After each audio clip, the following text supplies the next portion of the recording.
देखिए भाई, कक्षा 11वीं के लिए ये हमारा भौतिकी का पहला वीडियो है। 11वीं के बच्चे हमारे नए हैं, अभी 10वीं से 11वीं में आए हैं। एकदम से उनको भौतिकी पढ़ने को मिलेगी, तो थोड़ा सा पहले भौतिकी का परिचय हो जाए कि भौतिकी आखिर हम जो पढ़ते हैं उसमें क्या पढ़ेंगे।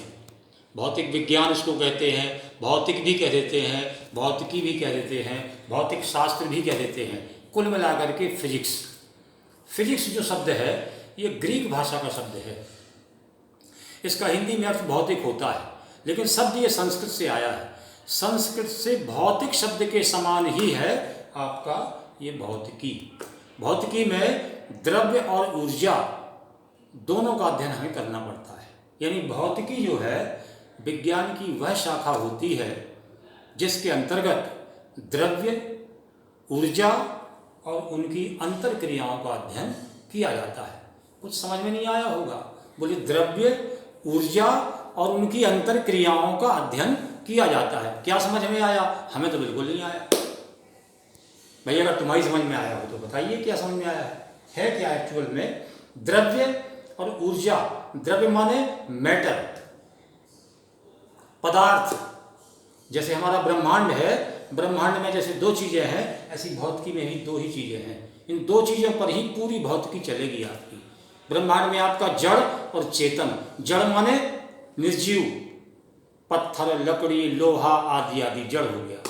चेतन एनर्जी, ऊर्जा। जैसे हम सांस लेते हैं, एनर्जी लेते हैं, एनर्जी से अपना काम करते हैं, इसी तरीके से भौतिकी में है। तो हमने बताया परिभाषा भी कि विज्ञान की वह शाखा जिसके अंतर्गत द्रव्य, ऊर्जा और उनकी अंतर क्रियाओं का अध्ययन करते हैं। इसके लिए वैज्ञानिक आइंस्टीन ने एक बहुत अच्छा समीकरण दिया। कक्षा 9 में सुना था, पढ़ा था, mc²। E = mc²। E का मतलब यहाँ पर ऊर्जा से है, m का मतलब द्रव्य के द्रव्यमान से है और c का मतलब प्रकाश के वेग से है। यानी ऊर्जा का संबंध द्रव्यमान से है, द्रव्यमान का संबंध ऊर्जा से है। कहने का तात्पर्य यह हुआ कि द्रव्यमान को ऊर्जा में परिवर्तित किया जा सकता है और ऊर्जा को द्रव्यमान में परिवर्तित किया जा सकता है। इन्हीं बातों पर हमारा ये भौतिकी का परिचय प्रारंभ हुआ है और इसी को लेकर के आगे हम चलेंगे। अब भौतिकी को हमारे दो वर्गों में बांटा गया है। पहला है आपका चिरसम्मत भौतिकी।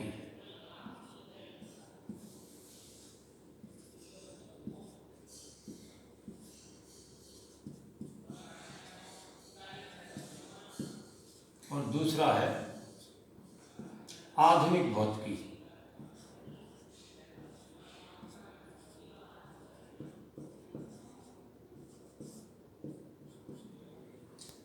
ये 1900 ईसा पूर्व और ये 1900 ईसा पश्चात, यानी 1900 ईसा पूर्व की जो भौतिकी है वो चिरसम्मत भौतिकी में आती है और 1900 ईसा पूर्व के पश्चात जो भौतिकी है वो आती है आपकी आधुनिक भौतिकी में। अब इसमें कौन कौन सी शाखाएं आती हैं? प्रकाश आता है, विद्युत आता है, ध्वनि आता है, ऊष्मा आती है, ऊष्मागतिकी आती है, पदार्थ के सामान्य गुण आते हैं, चुंबकत्व आता है, आदि आदि। इसमें क्वांटम भौतिकी आती है, नाभिकीय भौतिकी आती है, कण भौतिकी आती है, ठोस अवस्था भौतिकी आती है, तो और इलेक्ट्रॉनिकी आती है। जो आज हम कंप्यूटर, लैपटॉप ये सब देख रहे हैं, ये आधुनिक भौतिकी की ही देन है। ठीक है ना? और ये जो चिरसम्मत भौतिकी है इसमें पदार्थों के सामान्य गुणों से लेकर के और चुंबकत्व तक सारी चीजें इसमें आ जाती हैं। तो दो भागों में भौतिकी को बांटा गया है। ज्यादातर भाग हमें आपके 11वीं में चिरसम्मत भौतिकी के ही पढ़ना पड़ेंगे। कक्षा 12 में जब पहुंचेंगे तो हमें आधुनिक भौतिकी का रूप भी देखने को मिलेगा और काफी चीजें हम उसकी पढ़ेंगे। अब इसी टॉपिक में अपन ये चर्चा करते हैं भौतिकी के अंतर्गत ही नियम और सिद्धांत। कभी कभी हम सुनते हैं बोले द्रव्यमान संरक्षण का सिद्धांत, द्रव्यमान संरक्षण का नियम। कभी सुनते हैं कूलाम का नियम, कूलाम का सिद्धांत। ऐसा नहीं है। नियम और सिद्धांत दोनों अलग अलग होते हैं। नियम के लिए हमें क्या करना है, अलग परिभाषित करना है, सिद्धांत को अलग परिभाषित करना है। दोनों की परिभाषा अलग अलग है। नियम क्या होते हैं? ऐसे सामान्य कथन जो यह व्यक्त करते हैं कि हमारी प्रकृति किस प्रकार व्यवहार करती है, वो कहलाते हैं नियम। सिद्धांत कुछ सामान्य नियमों के द्वारा बनाई गई परिकल्पना को सिद्धांत कहते हैं। सिद्धांत एक परिकल्पना है और नियम जो है वो प्रकृति से प्राप्त है।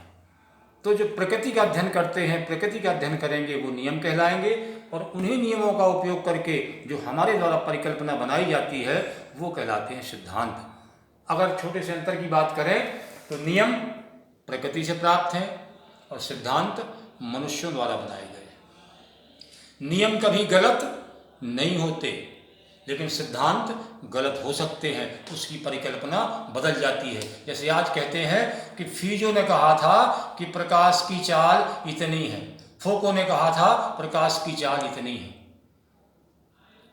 न्यूटन ने कहा कि सघन माध्यम में प्रकाश की चाल अधिक होती है और विरल माध्यम में कम होती है। बाद में वो गलत हो गया, क्योंकि सिद्धांत था उसका ये कि सघन माध्यम में प्रकाश की चाल अधिक होगी और विरल माध्यम में प्रकाश की चाल कम होगी।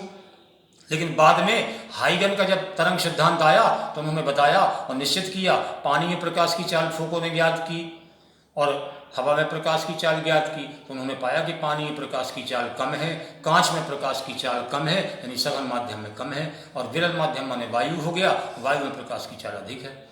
तो ये नियम गलत हो गया न्यूटन का यहाँ पे। तो इसी तरीके से हम कहते हैं कि सिद्धांत जो है वो गलत हो जाते हैं, लेकिन नियम गलत नहीं होते हैं। दो ही मूल अंतर है इसमें। पहला अंतर, ये प्रकृति से प्राप्त होते हैं और ये आपको मनुष्यों द्वारा बनाए जाते हैं, हमारे आपके द्वारा तैयार की गई परिकल्पना होती है। ये गलत नहीं होते और ये गलत हो सकते हैं। अब इस यूनिट में या इस छोटे से अध्याय में बहुत ही क्या प्रारंभिक परिचय है, इतिहास इसका है तमाम, उस सारी इतिहास को हमें छोड़ना है। मेन चीज़ हमें ये देखना है कि हमारे भारतीय भौतिक वैज्ञानिक कौन कौन से हैं और हमारे विदेशी भौतिक वैज्ञानिक कौन कौन। जिन वैज्ञानिकों का भौतिकी के क्षेत्र में योगदान है उनके सबके हमें नाम पता होना चाहिए और उनने क्या खोज की, भौतिकी में उनका क्या योगदान है, क्या उनको किसको कब नोबेल पुरस्कार मिला, किसने कौन सी चीज़ का आविष्कार किया, उन सारी चीज़ों का अध्ययन हमें करना चाहिए। तो इसके लिए हम PDF पर इसी वीडियो में, आगे की वीडियो में डाल देंगे कि आपके भारतीय भौतिक वैज्ञानिक कौन कौन से हैं, विदेशी भौतिक वैज्ञानिक कौन कौन से हैं, और उनके द्वारा कौन से खोज कार्य किए गए और कौन कहाँ का है, ये उसमें आ जाएगा। तो ये पहला छोटा सा टॉपिक भौतिकी का परिचय आपका यहीं पे समाप्त हो जाएगा। अगले वीडियो में हम दूसरी यूनिट लेंगे, जो भी आगे होगी उसको उस पर चर्चा करेंगे। धन्यवाद।